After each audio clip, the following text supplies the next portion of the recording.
Hey, welcome to my YouTube channel.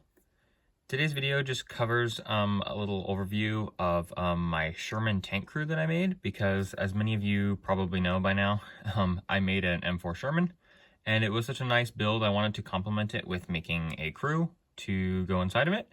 And there was a couple of unique sort of thoughts that I had when sort of going about how to make this crew that I thought I might just pass on and share. And I also kind of just wanted to show off my guys because I think that they're fairly well made. Before we start though, as a side note, I'm afraid my hands are a little bit green today. I was doing some yard work and they're a little bit dirty. So if you notice that, that's not anything out of the ordinary because life happens. So here's my tank crew. I'm fully aware that the crew of the classic M4 Sherman was closer to 5 or 6 people. I cannot fit 5 people in my tank. I can fit 3 in my tank. So I figured 3 would be appropriate to kind of get a variety of guys in my vehicle without it being like too overcrowded or having too many guys. And I wasn't sure if I had even enough pieces to build them. So I'm pretty happy with 3. I would like to eventually build a Sherman that has 5 guys in it and is like very accurate to the real thing. So that would be pretty cool. That might be a fun project down the road. But for right now, I have a crew of 3 guys. And here they are. So right here, I have a gunner slash mechanic kind of. He has kind of an interesting outfit because he's the only guy that doesn't have like an actual body. So I'll get into explaining what these bodies are, where I got them. But this guy has a Star Wars jacket. This is a character built with Star Wars pieces. So Star Wars jacket, just gray legs. And then he has sort of just a generic pilot helmet and a Thompson machine gun, which came in my battle brick. Infantry guys, my U.S. infantry guys, so I thought that was a nice sort of thing to compliment him. And then he has kind of sort of a grumpy, sweaty head that's a pretty generic Lego guy head. I think it's like a firefighter head or something. But I thought it met his criteria pretty nice. I have another one of these jackets, and I thought it might be nice to make another gunner, another mechanic or something. But I couldn't really justify trying to find room to fit like this, more guys into my Sherman because I really can't. So this guy just is what it is, but I could make another one if I wanted as well. So this is my gunner. I think he's pretty nice. I think the jacket actually does pretty well. It's kind of generic. It has sort of like a sparkle shirt underneath. I don't know if I like that. I know there were some tankers that wore chainmail to sort of protect themselves, but it was more on the face. And that was kind of an older idea that kind of was obsolete by the Second World War. But I don't know, I thought it was an okay jacket, and it's just sort of a dirty coat that I thought complemented plain pants pretty well. So there's the gunner. Here is the driver. This is my Sherman driver. He has the same helmet, naturally, with the goggles. I wanted to do one of the helmets for one of the guys without goggles, but I thought they all look nice with goggles, so I'll just keep them like this for now. He kind of has a, I believe it's a Lego Ninjago face from one of those sets, I think.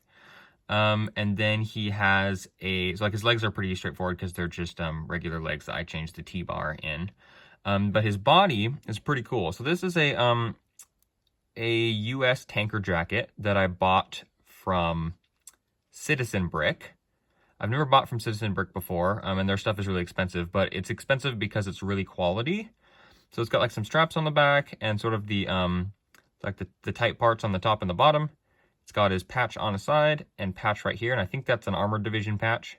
And then he has a pretty straightforward zipper with a holster on it. So I've never, like I said, never bought from Citizen Brick before. I thought that they were very, very good. Obviously very expensive, like I explained, but they made a very, very quality product. The printing on these, because these are real Lego bodies with custom printing on them, I thought was actually even better than the Battle Brick guys that I bought, because the Battle Brick guys, I mean, in short, they had only one face of printing on them, which was really not bad. I was really not that picky with it. But the printing was also raised, so you could like feel it. It was a textured sort of raised printing. And that I felt like was really, really good. But at the same time, I think it was maybe it was a cheaper method. I don't really know how it works, but I'm just guessing. But these are printed pretty much exactly the same as Lego is printed. So it's perfectly smooth. And it's really, really high detail, but also fairly simplistic. So I was very happy with these. I couldn't make a tank crew without some tanker jackets. So I went about and just finally buckled down and bought some of them, even though they were like pretty expensive. So that's the driver. Here is the commander. He is the third and final guy in my group. He's got kind of like a cop head, same helmet, same jacket as the tanker, actually. I don't know if there would have been a difference historically between a commander or a driver, but these jackets look so nice that I couldn't not use another one. So I only bought 2 of them. So it's kind of funny. I bought 2 jackets, which was all I really needed, and then I made another guy kind of just out of some miscellaneous pieces. This guy has hiker boots that were from another minifigure that I had. He has a pistol, which is from my my battle brick guys, just like the machine gun right here. And then he has some field glasses. So they're all pretty straightforward. I happen to have some pieces on hand that kind of helped fill in holes and make a pretty decent crew of guys. But I think they're pretty good. So this is my Sherman tank crew. Naturally, they will look fantastic in my Sherman, and I hope to do some more builds with them, and probably more builds soon with my new infantry guys. Maybe all of them in one big diorama. I think that would actually be really cool. So here is the completed Sherman with the crew in it. I think the crew is like the perfect finishing point for this build, because it really adds some life to it, and sort of gives you some context on the scale too, which I was really proud of, to be able to make the Sherman a little more appropriately scaled than most Shermans that I've seen anyways. And while I'm here, actually, I'll go over just a few minor changes that I made to my Sherman, because that doesn't warrant a whole video. But I did, if people do notice, I did make some tiny changes. So I added another machine gun to the front of this just for fun. It could be removed, it doesn't really matter. I made another pin for it and then made an extra machine gun. Actually, on the suggestion of a viewer of mine, I made the barrel of my tank a little bit longer. That was something I had been considering before, but finally when somebody commented and was like, oh, the barrel of the tank could be a little bit longer, I was like, oh, that's actually a pretty good point. So I measured it out. I made it a tiny little bit longer. I might make it longer in the future. I'm still considering building a Sherman Firefly as well. So I might end up doing that, but it's a little bit longer for now.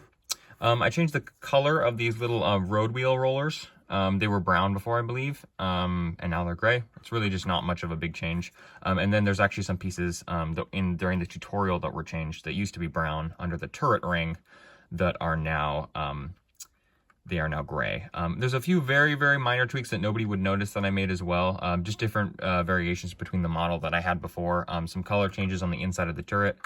This piece right here, this little rail, used to be light gray. Now it's dark gray, but it's really just piece variety, but it really is not that much of a change. And I redid this storage a little bit and added some variety and a different log here too.